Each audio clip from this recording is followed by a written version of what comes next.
الحمد لله رب العالمين والصلاة والسلام على رسوله الكريم أما بعد فأعوذ بالله من الشيطان الرجيم بسم الله الرحمن الرحيم وما أرسلناك إلا مبشرا ونذيرا صدق الله العظيم. میرا منہ اور سرکار مدینہ کی ثنا خوانی، میرا منہ اور سرکار مدینہ کی ثنا خوانی، مجھے معلوم ہے اپنے سخن کی تنگ دامانی.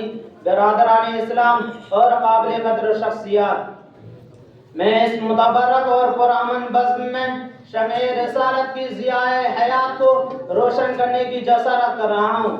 میری بساط نہیں کہ ماہ رسالت صلی اللہ علیہ وسلم کی اسوہ حسنہ پلہ پوشائی کر سکوں، لیکن پھر بھی آپ جیسے عظیم المرتبہ شخصیات کے روبرو سیرت النبی صلی اللہ علیہ وسلم کو موضوع گفتگو بناتا ہوں تاکہ خود کی اصلاح ہو جائے، ورنہ کسی کی کیا مجال کہ سیرت النبی صلی اللہ علیہ وسلم کا احاطہ کر سکے. جیسے شاعر رسول حضرت حسان کا شعر ہے جو انہوں نے اپنی مضبوطی ظاہر فرمائی: مائم مدحت محمدا بمقالتی، مائم مدحت محمدا بمقالتی ولکن مدحت مقالتی بمحمد. میری بساط نہیں کہ اپنے اشعار سے مدحت رسول کا حق ادا کر سکوں. ہاں میں نے ذکر رسول سے اپنے اشعار کی ضرور مدح سرائی کی ہے. کسی اردو شاعر نے کہا: قلم میرا قاصر زباں میرے عاجز، محمد کی عظمت بتاؤں میں کیسے.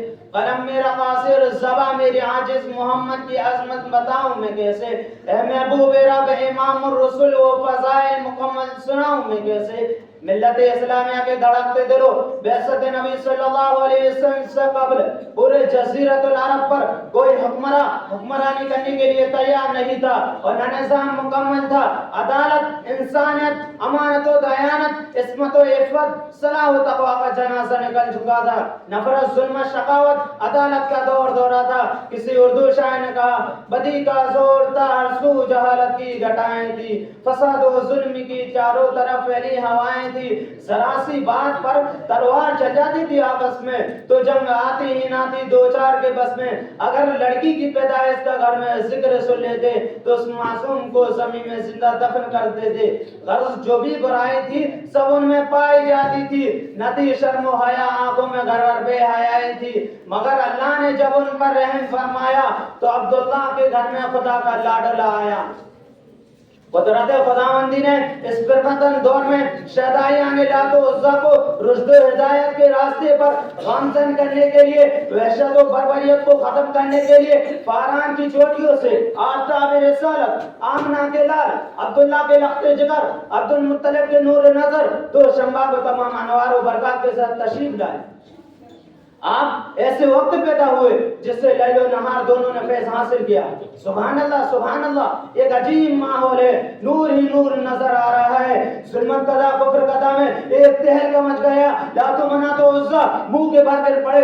گلزار ہستی میں ایک عجیب رونق پیدا ہو گئی. چاروں سن سے بس ایک ہی آواز سنائی دیتی ہے: ایک والا آ گیا، ایک والا آ گیا.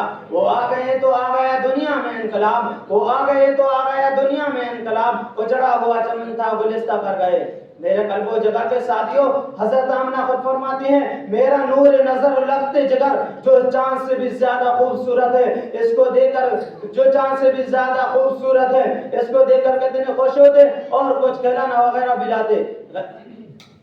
میرا نور نظر لخت جگر جو چاند سے بھی زیادہ خوبصورت ہے، اس کو دیکھ کر کتنے خوش ہوتے اور کچھ کھلانا وغیرہ بلاتے. غیب سے آواز آتی ہے: اے آمنہ تو فکر مت کر، میں اس کا رب ہوں، مربی بھی، استاد بھی، سب کچھ میں ہوں اس کا. اگر یہ بچہ کھلونا مانگے تو چاند کو کھلونا بنا دو، اگر سیر و تفریح کو دل چاہے تو معراج پہ بلا لو، اگر کوئی شہادت طلب کرے تو پتہ سے بھی کلمہ پڑھا دوں گا. اس کے بعد حضرت عبد المطلب آتے ہیں، کہتے ہیں: اے آمنہ، اس بچے کا کوئی نام سوچا ہے؟ حضرت آمنہ فرماتی ہے: یہ بچہ جب سے پیدا ہوا ہے نہ زبان پر قابو ہے نہ قلب پر ذہن میں کئی نام آتے ہیں لیکن دل میں دستک ہوتی ہے محمد صلی اللہ علیہ وسلم. میں اس سے ارشاد اپنی تقریر کو ختم کرتا ہوں: لا يمكن الثناء كما كان حقه، لا يمكن الثناء كما كان حقه. بعد از فضا بزرگ تو یہ قصہ مختصر. آخر الدعوانا الحمدللہ رب العالمین. اب اس کے بعد